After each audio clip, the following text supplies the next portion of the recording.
Hey everyone, this is Malcolm here. I'm one of the youth ministers for Pop Young Church, and I just wanted to share some reflections going through the gospel for today.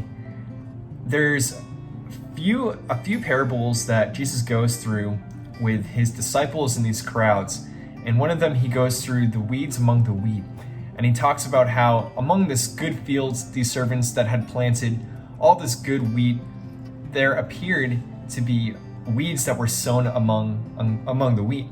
The master tells the servants that the enemy had planted those seeds there.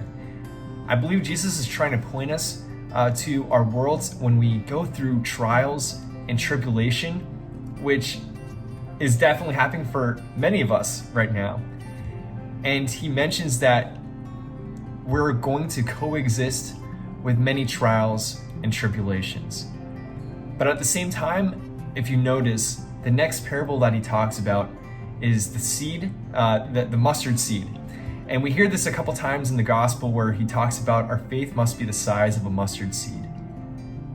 I think while Jesus recognizes that we're going to deal with these anxieties and tribulations, fear, anger, all these things that happen in our world, that even though the enemy is trying to plant discouragement and fear, Jesus has overcome the world. We see in the 14th chapter of John that Jesus says that while there is trials and tribulations in this world, and the enemy is the ruler of this world, he has overcome it. And we know by Jesus' cross and resurrection that he has defeated death, and therefore he is our victor, especially in these moments that we are facing today in our world. But our faith is just the size of a mustard seed. All we have to do is turn to Jesus and say, Jesus, I trust in you. Lord, help my unbelief, but I believe in you.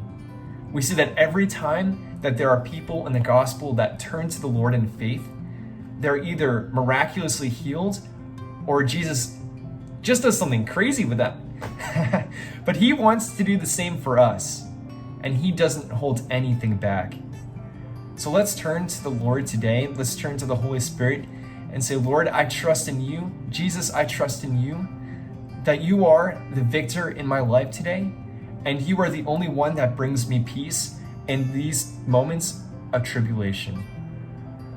With that, have a great Sunday, have a great week, and God bless you.